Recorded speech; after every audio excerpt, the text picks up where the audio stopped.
That's what he was saying the hell no to. All right, if you listen to the whole thing in context, and the context was all. Makes you feel better. My bad.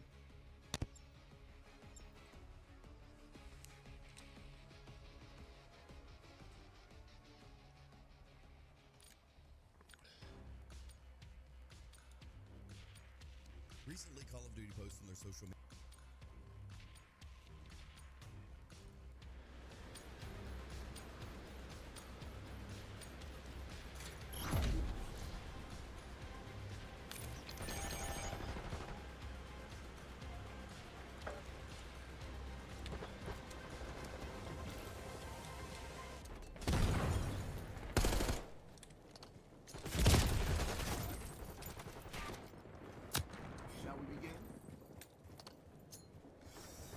Shall we begin? Now, you come in my house, take off your shoes. Eyes on enemy drill charge. Kanye West went on a rant and went at Jay-Z and Beyonce's children. And he stated that Grenade going out.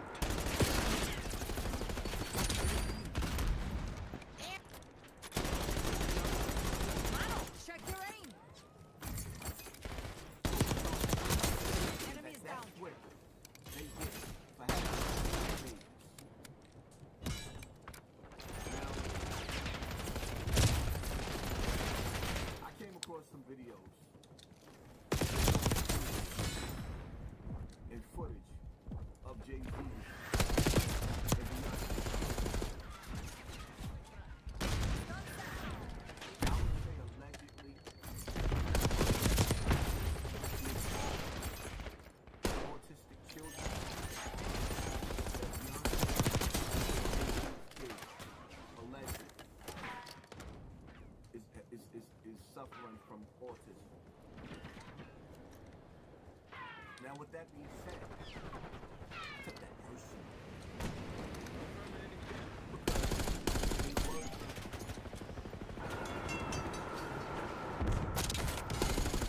Children are our future.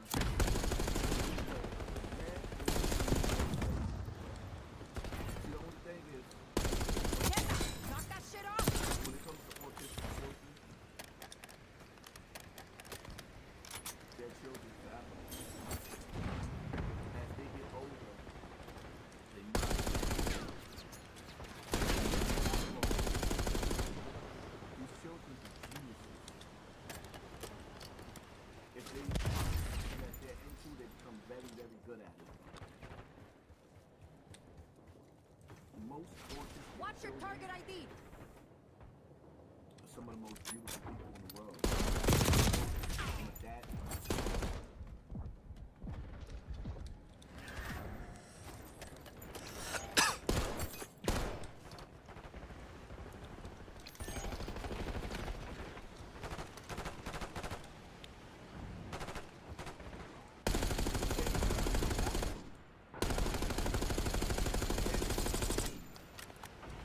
this new Trumpian candidate called Kanye West. I mean, we done seen Kanye West. I don't even think this is the real Kanye West. I'm just being real enough. I'm not just being sarcastic. We PID already on seen target. him with all the terrorists. Enemy field upgrade active. But this is the real Kanye West. You know, the one that can control the world.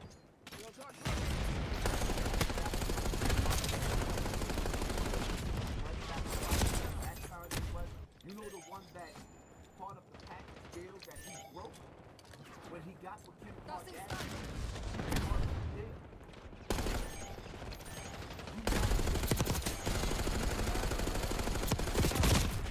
My nigga. And Heads up, Molotov inbound.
name is Maya, and I go by Damn Homie, and you're now watching Official Prison Talk.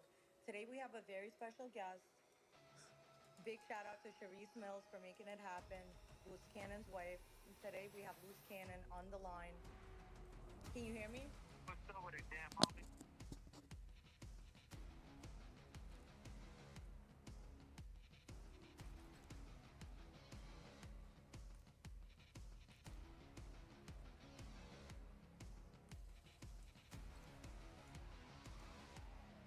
What's going on, YouTube? If you've logged into Black Ops 6 recently, you've been rewarded for doing so, as Treyarch has finally added daily login rewards so that players are rewarded for playing their game. And you can earn such memorable rewards as a double XP token, an AI-generated spray, an AI-generated gold card, or everyone's favorite, a sticker, because I can't go through a game of Black Ops 6 without somebody using a sticker on their weapon. They are just so goddamn popular. It's shocking. Is giving us these overwhelming rewards for just playing their game. Play. I'm so glad that Treyarch made us wait 5 years for this. How many stickers and charms I've had for earning them since the beginning of the game's life cycle, I'd be overwhelmed. I would play and play because the rewards just wouldn't be there. Had 2 amazing seasons of Call of Duty. I'm finally feeling the need for AI-generated slots. And in addition to it, I'm so glad that this daily login reward stream is peddling a bunch of bundles. Please, market to me hard. When I log into Cottage 2, I have to sit through a 15-second unskippable ad for some cinematic of one of the new I'm begging, market to me hard. It makes me want to spend all of my money on your game. It definitely makes me want to play your game. Enemy tactical incoming. Okay, cut the sarcasm and cut the nonsense and actually talk about this daily login or lack thereof what Treyarch is offering, and it's complete and utter nonsense. It's incredible. And then AI. And it's not like it's the first time Call of Duty has ever done daily login. They did it in MW3. They did it in MW2. And both of those were better. MW2 offered operator skins as to say, hey, thank you for coming on to our game. Thank you for playing. Who is getting enticed and excited about a spray or a weapon shot? Honestly, no one? Maybe like 0.02% of players? Is that really what you're targeting? None of this seems to make sense. It seems like a massive miss. A miscalculation, you could even say. But maybe that's what they're going to do. Maybe they want to appear like they're doing the bare minimum because, hey, this hasn't been for 5 months, and that is questionable to say the least because it was in MW2 like Enemy unit and it was in sighted. MW. So there's really no excuse for Right there. I'm done. Get away. We are 5 months out. So maybe they're just putting this into so some players who haven't really played can at least see that, hey, they put Identified enemy mine. don't get happen. And honestly, the first thing I noticed when I saw this was the fact that it was another means to market you bundles. Hey, things that and this isn't me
So can go to something that they actually want.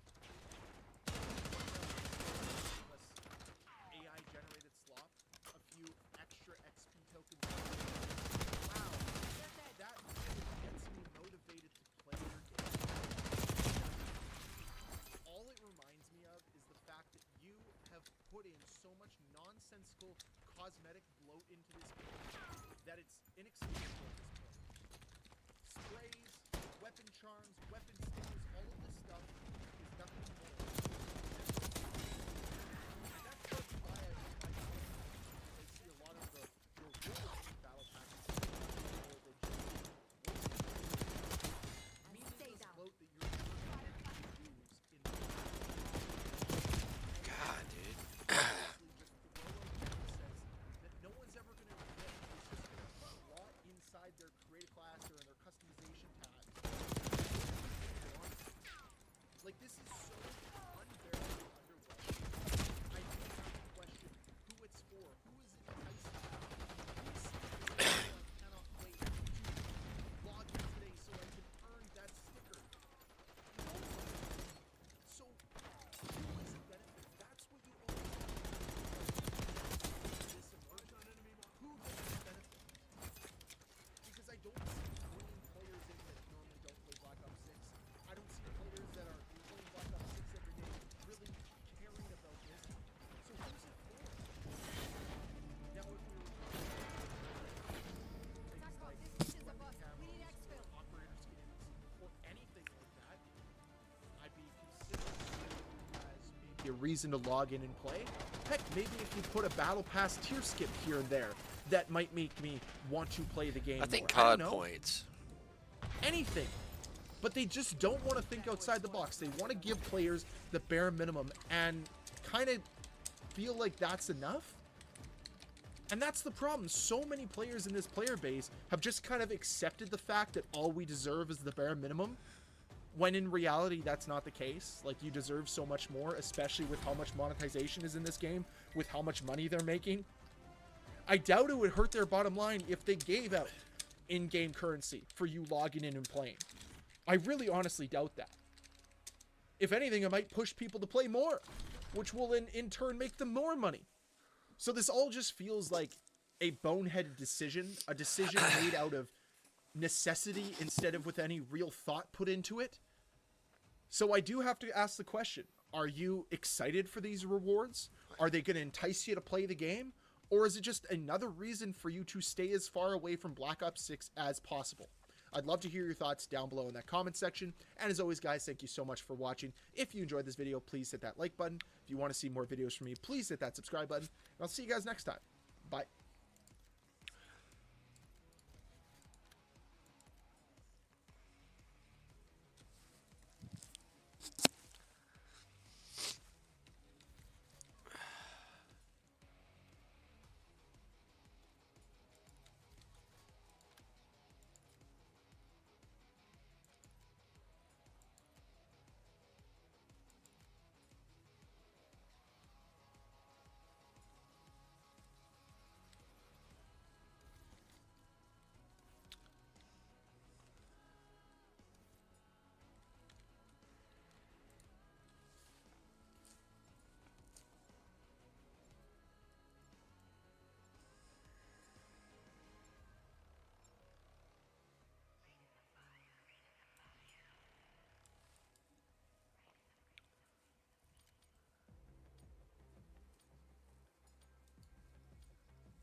The day is not the day to be a street dude. You going down. The Fed's not playing, especially with these gang members. I don't understand why people even rep gangs in 2025 or join a gang in general. The entry.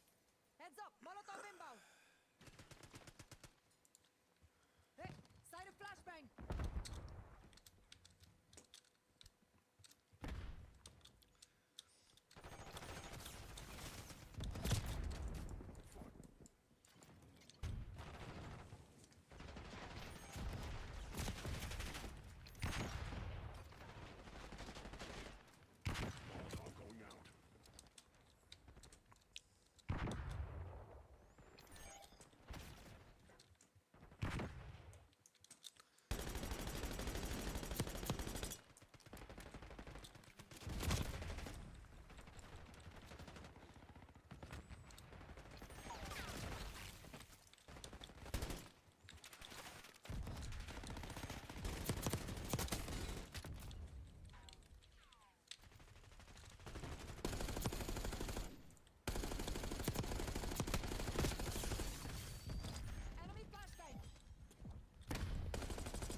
pistol's going ham, though.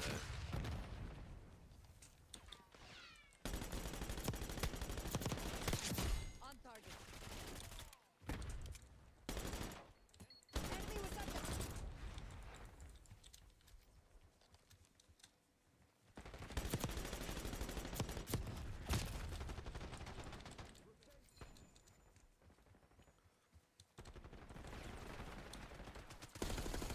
Eyes on Sundays.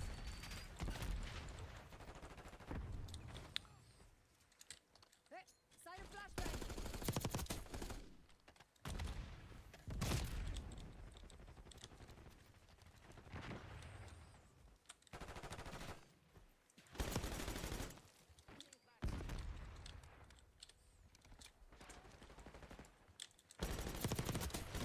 Don't fuck with me.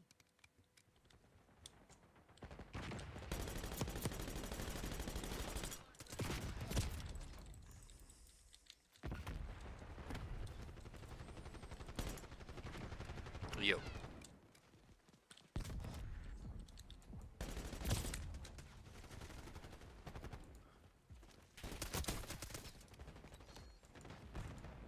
Fingers Whack 100 and how he lined up Loose Cannon to get arrested by the federales. And so I want to explain. So one of the things that Loose Cannon is locked up for right now is for the Great No Jumper Brawl of 2024. This is when Loose Cannon was seen on video buffaloing some guy in the head with slam, and he forced him to take an unexpected nap, and then he ran his pockets and disrobed him and left him naked for dead. What? This is the Great No Jumper Beatdown, but this is in the indictment. This is what Loose Cannon is in trouble for right now. And what they're saying is on the internet, people are saying that Whack Three Fingers lined this whole thing up and used Loose Cannon to beat up someone he didn't like. And now Loose Cannon is in jail for it. And Whack Three Fingers is parading around dry snitching on him, saying that it was all Loose Cannon. And this is basically telling.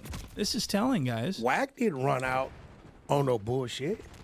Right, but the people that you invited are the ones who got involved in this bullshit. And from my perspective, this was all like a big PR thing. Because why was somebody filming before it even started? Yeah, so someone was filming before it started, indicating that it was planned. Okay, so I want to explain this entire beating. So I guess Three Fingers Whack had a business deal for a low-budget TV show with these two guys, Travis Ford and Mozzie. And apparently Whack wanted to bring the 16 in on the deal because I think he wanted the 16 to help promote the show with his No Jumper platform. So he needed the 16. So they were going to have this meeting at the No Jumper building, just the four of them, Three Fingers Whack, Mozzie, Travis Ford, and the 16 of Nashua. It was supposed to be those four, but the meeting was canceled. I mean, Mozzie canceled with Whack. Whack called me and told me not to show up. And so what happened was this Jay Reed guy, the guy that got beat up at the No Jumper facility, he showed up to the meeting anyway. He says, I'm going anyways because he's got some business. He wants to do some business. He tells him, I'm going up there anyway. Right? And so what happened was Jay Reed annoyed some people by overstepping and trying to like slither into a business dealing that he wasn't invited to. And so he was annoying Three Fingers Whack and Travis Ford and everyone. He's being a pest. And this is why people are saying that this was a setup. That Whack Three Fingers knew that Jay Reed was coming. Travis Ford probably told Three Fingers Whack like, hey, this guy's going anyways. This guy's out of control. And Whack was probably like, we gonna see about that. I got Loose Cannon. We gonna do the whole thing. And, Whack Three Fingers wanted to do some gangsta shit. What? But he's not a gangster, so he needed Loose Cannon. Does this make sense? I hope this is making sense. I want to actually go to a clip here before I get too carried away. When I call him and say, yo, bro, what's up with this dude? Know what he tells me? He said, Whack, dude called me at 5:56 and said he on his way to No Jumper. And I said, why? Mozzie canceled with Whack. Whack called me and told me not to show up, right? I don't know this dude. All I know is Travis Ford and my owner, number 2. That's it. I don't know this dude, right? So Whack Three Fingers says that he doesn't know Jay Reed. He's never heard of Jay Reed. He wasn't expecting Jay Reed to show up ever. But this is actually problematic because Whack Three Fingers actually did know Jay Reed. He knew exactly who he was. He's been in pictures with him. He's gone to dinner with him. He's been on the phone with him. You in pictures with him, at dinner with him, and you on the phone call with him prior to No Jumper. Man, I was just in Vegas with these dudes about 2 weeks ago. And, you can see the picture up on about that, so. 20th. You see the date? There we go. See, that's everybody, right? Travis, Luz, Mozzie, Jay Reed in the back. I don't know this dude. So Three Fingers Whack actually did know who Jay Reed was and likely knew he was coming to No Jumper that night because Travis Ford was notified by Jay Reed that he was going to No Jumper. He said, Whack, dude called me at 5:56 and said he on his way to No Jumper. And so it just doesn't make any sense to me that Travis Ford wouldn't then relay that message to Whack and say, hey, Jay Reed's on his way up there anyways. It doesn't make any sense. I believe that Travis Ford did in fact do that and that Whack knew that Jay Reed was coming. And it also kind of sounds like they were waiting around for him to show up. He does what he always does. I got to get home before the baby goes to sleep. We come out here, laugh, joke, bullshit, shoot a game of pool, then we get on. But either way, this is where the story stops making sense. Listen to this. Soon as I saw them heads, I say, bro, whoever that is, get them out of here. When you leave, bro, I don't let nobody in this building. If you're here and it's cool, then it's cool. Donnie will tell you, soon as they walked in, I didn't even get a chance to see you. I said, yo, whoever that is, tell them wait outside, bro. I don't know if it's some loose people or what. So when Three Fingers Whack is just systematically snitching on Loose Cannon, just blaming the whole thing on him, and he's like telling these lies like he didn't know who Jay Reed was, like he didn't have dinner with him the other day. Just tell him wait outside, bro. I don't know if it's some loose people or what. So when you called and said there's two people in the back. In the front, really. Or whatever they was at, you know my people. My people, when I get here, they're here. If you ain't here when I get here, I ain't fucking with you. So I don't send my people out. I say, Luce, whoever out there, maybe they're your people, go check. So he goes out. They motion for me to come over there. Dude is saying some shit like, motherfuckers think they all that, whoop-de-whoop-de-woo, but when it come to this white boy, culture vulture, he get to this, all this crazy shit, right? I make the decision not to respond. You know why? I respond, Adam, who respond? You been around my team long enough to know they disciplined. They ain't finna do shit unless I do some shit. I'm not saying I ain't tell myself I'm gonna fuck your ass up, just not right here. I ain't trying to hear what you saying. Luce says, so you came up here for content. He says back to Luce, whatever cuz how you wanna put it, on gangster. Luce says, nigga, this on neighborhood, okay? In this jungle, Adam, anything gangster crip, anything neighborhood crip. Wow. Okay, so this Pyru is on this podcast narrating gang-related crime. I mean, this is insane. Why is he doing this? It's almost like he wants Loose Cannon to get investigated. Seriously, what is the point of discussing this on this show? If Whack Three Fingers is so hot under the collar from all the pressure from the interrogation of the 16, imagine what he would give to the cops. I think Whack Three Fingers is an informant at this point. And a point I wanted to make is that Loose Cannon already made a video snitching on himself for this exact thing, this exact beating, but he gave a different story that didn't involve any type of gangbanging. And so I'm thinking, like, is Whack just trying to add gangbanging to the story because he knows the feds are watching? Could it be that Whack Three Fingers is trying to make this appear gang-related so that the feds investigate this as part of the RICO? What? I don't know. It makes sense if you think about it. And so I'd like to play you guys a clip of Loose Cannon's version of the event. Whack was like, no, I don't know who they are. So I'm like, oh, I don't know, but let me go out and holler at him. So I walk out, and he was like, man, I got a problem with Whack. I'm like, you got a problem with Whack about what? Yeah, I just got a problem with him. I'm like, you do? So I called Whack over there. Whack, come over here. Dude was like, man, you running this type of content and stuff like that. And Whack was like, what content? Whack pulled out his phone. Once Whack pulled out the phone, he was like, oh, this content? And then the dude was like, everything is not content. I said, you right. So, y'all see the results. Smack. Let's get to it.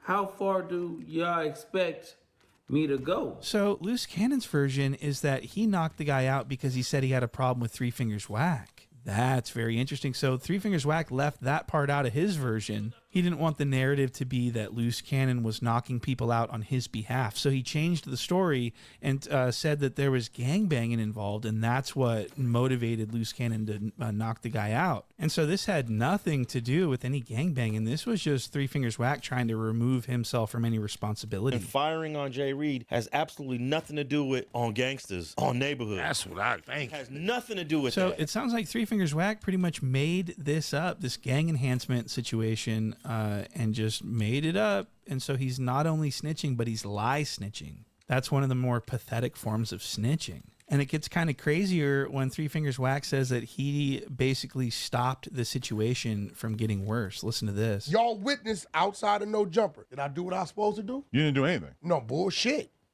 Oh, y'all got amnesia? Oh, don't do that.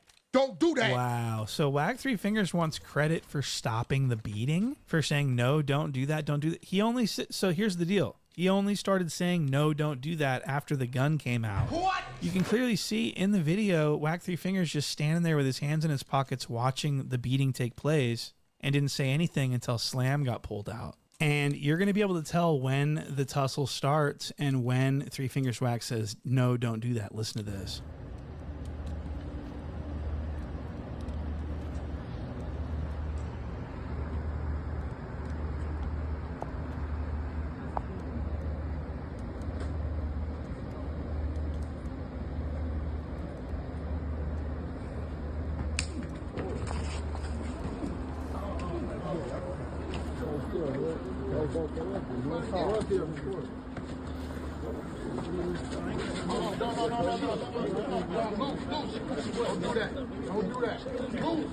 So that was about 11 seconds of violence, and Whack just stood around with his hands in his pockets watching it happen. So I really have a huge problem with Whack Three Fingers telling on Loose Cannon on podcasts and, like, you know, explaining all this gangster activity on, you know, it's really unacceptable. He should sit there and shut the fuck up, especially because he was involved probably. He should shut the fuck up. But because of, and you know, this isn't the only thing that Loose Cannon is in jail for that Whack Three Fingers sort of lined up. The federales are actually using transcripts from a podcast that Whack Three Fingers brought Loose Cannon onto in order to get Loose Cannon to start, like, saying way too much about crimes. And this was how Loose Cannon got his start with his internet antics. This was his first, we hadn't seen, so this is the first time we have ever seen Loose Cannon was on this podcast. I took Loose and set him on the side of me. When the light hit me, I made sure it hit him. Yeah, I don't think I was that familiar with him before you brought him on the pod. So Whack Three Fingers just brings on this nobody named Loose Cannon and starts getting him to tell on himself and others for the sake of getting Big U in trouble. Because Loose Cannon ends up implicating Big U in Nipsey Hussle's murder. Okay, so this is really insane. Look at this. Yeah. But this crazy motherfucker calls me the other day. If I get some information or some content, I'm going to fry your ass up. Yeah. I said, nephew, this content I can't present. You got to present it because you ain't lied to me yet. He's behind a lot of shit that you've seen. You just should know it was him. Okay. We're going to tell you off camera. What kind of stuff? Just some shit. He's behind a lot of shit that if you see it on YouTube, you just say, no, it was him. So I know he ain't no bullshitter. Man, listen. No, so yeah, you got to elaborate on this shit. I got to, because at the end of the day, it's like dealing with, like, we about to go do something, hop out on something, and give you a gun that's empty. Oh, he did that to you? No, he did. Yeah, oh, he did it to somebody else? Ooh. This nigga crazy. He really going. Honey, okay. So did you let him just take the 50 from you? You really didn't get a cut, or you waited to the next thing and just took more? Yeah. No, he avoided me. Yeah. And then, like, one day. You know why he wanted to get a dude back to 40, right? Because he was going to make dude give him 20 for getting it back. Of course. And kept you out of it. Of course. He did that to, when I did that to Meek Mills and Rick Ross. What'd you do to them? So, the club, when you sweated them in the club? Yeah. Dude, and Meek and Rick have no idea that Draw sent you at him. Yeah. No, yeah, they sent that because I called. This really just sends a shiver down my spine watching Three Fingers Whack coaching Loose Cannon along, getting him to tell on him. I mean, this is crazy. So this isn't, how is this not third party snitching? The homies blowing me up like they just killed Nipsey. And so I'm like, wait. You get a call from Big U telling you Nipsey just got killed. Yeah. You panic, call Nip. Nip answered the phone. Yeah. And you we were just talking on regular. So it's like, at the end of the day, I didn't even think about it because you don't even warn him that you got that call from dude. No, because their relationship was so fucked up. They be hot one minute, then they be cold the next minute, and then they be lukewarm. Like, you and just 30 minutes after you get out the phone with Nip, he get killed. Yeah, I got it. So you think he hit you a little too early? Yep, he hit me a little bit too early because the homie Shitty double back 3 times. You get what I'm saying? So that was nuts. Whack Three Fingers sounds exactly like a police officer. Same speech patterns and everything. That's very, very interesting. So Whack Three Fingers brings Loose Cannon on, gets him to make all these wild and crazy claims in a display of self-snitchery. Then Loose Cannon starts getting attention from other people like DJ Snackademics. Interview talking about what I did to Meek Mills. Wait, you did something to Meek Mill? Oh, Lord. And you know, I do find it interesting that TJ Academics is interested in interviewing Loose Cannon when he had this to say about LA gang members. All the LA gangsters, I don't know what's going on in LA. Maybe they don't sell enough drugs being in these gangs. They don't get money. They're broke, okay? I'm sorry to say, LA gang members are fucking broke. The only way they know how to get money is podcasting. Most of them are unintelligible, illiterate, don't know how to have coherence, ideas, points, or even make sentences. And what they oftentimes realize the intrigue about them what usually is that? Is talk about crimes they've committed. So the whole LA podcast scene, and I ain't gonna lie to you, I think LA is a weird scene in general. Let me just be very clear. No, I really don't. I promise I don't know. It said y'all was trying to kidnap him. So explain that story. Wait, so how did you even come in contact with it? And I think supposedly there was a big U portion of it. Yeah. So basically, so we caught him at the club where he was performing at. So DJ Academics falls directly under the definition of culture vulture. He's capitalizing off of gang culture in LA, something that he despises, but he's just using it to get money, okay? And I always find it funny when DJ Academics talks about himself like he's this brilliant guy, like he's insanely smart. You're the only street nigga that could keep up with me on the mic. That's a fact. I would talk circles around anyone if we had to get to an intellectual conversation. He ain't that smart. I listened to him talk. He sounds like a fucking idiot. Seriously, what's up with again? Why does he say again like 5,000 fucking times? Listen to this. And again, we're pulling you to the side like, again, I mean, again, so I'm again on YouTube, but again, I'm gonna be honest with you, yeah, like, I'm not. Listen, again, if I'm exploiting, well, here goes and again, I know like Kanye is really interesting. Again, it's so passionate for him, and again, you know the optics on it. So I'm watching again. So you're trying to do a song with my daughter, but you would do one with me, again, because in the past, and again, again after seeing this indictment. Again, don't you believe that again, not that the podcast was police, but even again. So again, you know, again. Okay, so that was not very intellectual sounding at all, and I'm sorry if I can't respect anyone that says again this many fucking times. What? Again, right? Because again, So again, yo, like again. So again, once again. Because again. So again,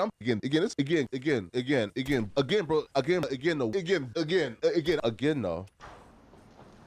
I don't really get niggas locked up, right? I'm really a rat. So Whack Three Fingers gets Loose Cannon to say all this stuff on No Jumper, and all of a sudden he's getting booked on Academics' little podcast. He's going on he's got a whole media tour to talk about all this stuff, and it's all because of Whack Three Fingers, right? Whack Three Fingers himself takes credit for this. And so knowing what Whack Three Fingers likely knows about the feds and the police, why would he encourage Loose Cannon to do this? If Loose Cannon was really his partner, why wouldn't he say, don't do that, don't do.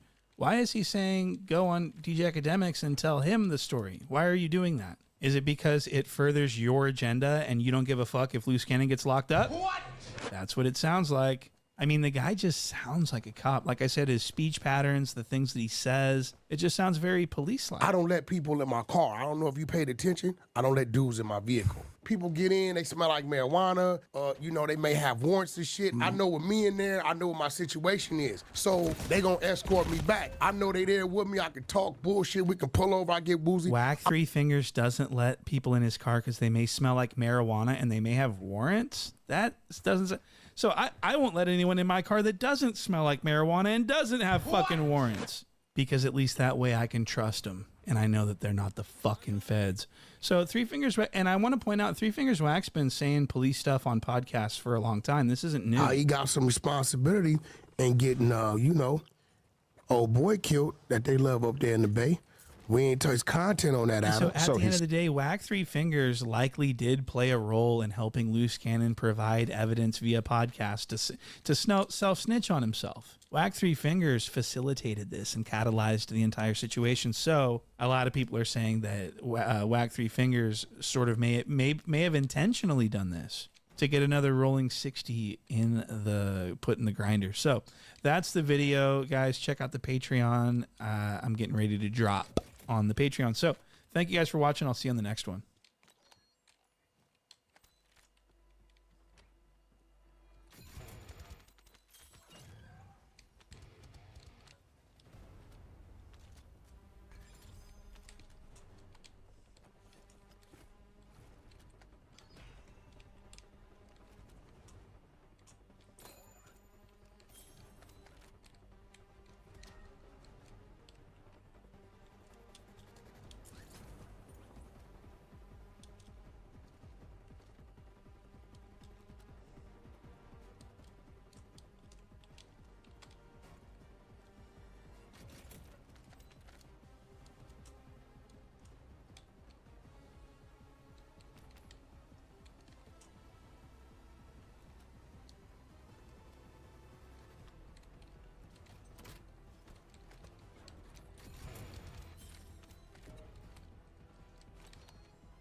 Warzone is undergoing serious changes in Season 3. Call of Duty has begun its marketing campaign for the upcoming Black Ops 6 and Warzone season that is expected to launch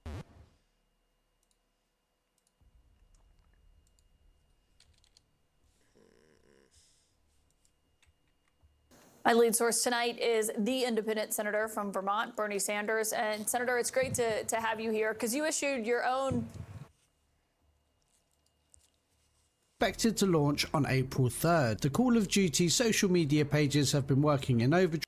Warzone is undergoing serious changes in Season 3. Call of Duty has begun its marketing campaign for the upcoming Black Ops 6 and Warzone season that is expected to launch on April 3rd. The Call of Duty social media pages have been working in overdrive, sharing Warzone and Black Ops 6 Zombies teasers galore. But today we're looking at Warzone and the changes that will be implemented with the next season update in just under 2 weeks' time. At the time of recording this video, we've had 4 teaser images for the upcoming Warzone update that showcase what players can expect in the next season and a glimpse into the future of the Battle Royale mode. Spoiler alert, it's starting to look more and more like Warzone 1.0. So let's get started. Floating loot. As you can see in the image above, floating loot is set to return. Ever since 2022, loot has vomited out of caches or dead players and landed on the ground, as you'd expect anything to land in real life. But in the early days of Warzone, it would float. This style of looting is returning. Floating loot had various collision issues that made it hard for players to pick out the loot they wanted or didn't want. This is the reason it was removed originally, so it's our hope that this issue has been resolved. Call of Duty also shared an image teasing changes to the Warzone buy stations. This image is stacked with information that you may or may not have noticed. Firstly, 2 new features appear in the image: a redeploy all mechanic that lets you buy the full squad back in one click, and there is also an option to refill armor. You may also have noticed that redeploy prices have been bumped up from 3,000 to 4,000. This is the original buyback price, but it also shows that the vertical menu is returning. For a long time now, buy stations have been laid out in a grid shape, a change that a lot of players never really became accustomed to. Shop items will now be stacked again going forward. Interestingly, it also appears that loadout weapons will no longer be purchasable via buy stations. This means you'll need to get that cash together as quickly as you can to get a loadout or wait for the free one to obtain your weapons. Again, this is how it originally was. Verdansk will remain largely untouched from its original form, with Dam and Quarry being their original POIs rather than Summit or Salt Mines respectively, as shown in the brand new official Verdansk TAC map that was also shared this week. We already knew that the classic operators like Domino, Mace, Roach and Hudson are returning with the update, as well as the HDR, CR56 AMAX and the Kilo 141 weapons. This has now been absolutely confirmed via the latest Warzone Season 3 key art that shows all of these operators and weapons within the image. Working our way from centre left to right, you can see Mace holding the HDR, Hudson in the centre brandishing the Kilo 141 and Ghost crouched down with the CR56 AMAX. Other operators can be seen in the background like Woods and Weaver, all wearing relatively realistic grounded military uniforms. This is something that players have had issue with of late, is the unrealistic and wacky side of the Black Ops 6 store, making the game feel too crazy. I personally don't have an issue with the crazier skins, but a return to a more grounded theme is very welcome. A filter for players to turn the wacky skins off in-game from their perspective would be a good middle ground. It would allow players to choose how they see the game from their point of view. If you don't want to get killed by a Teletubby, you should be able to turn it off and vice versa. Warzone Season 3 will be a pivotal moment for the mode, as rumours have been circulating that if the Battle Royale doesn't see improvements to its player base and player retention, future updates including the upcoming Warzone 3.0 update expected in 2026 will be cancelled. That's not to say that Warzone will be cancelled completely, but it will remain in its current state with less and less devs dedicated to pushing the mode forward. Servers would likely remain on as they do for older modes like DMZ, Blackout or Modern Warfare Zombies, but nothing will drastically improve or change. I personally feel like Raven and the Warzone teams are moving in the right direction now. We're seeing some classic features features and mechanics return that nobody ever asked to be removed. We're expecting a blog post any day now with the full rundown on what's to come and Ricochet anti-cheat news, and honestly I think it's going to be huge based on what we've already seen. Warzone is a huge moneymaker for the franchise, so they'll throw everything they have at it before letting it go down so easily. Stay tuned for more details soon. As always, thanks for watching. If you enjoyed the video, do leave a like and consider subscribing for more Call of Duty and Warzone news and guides in the future. Peace!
Lovely.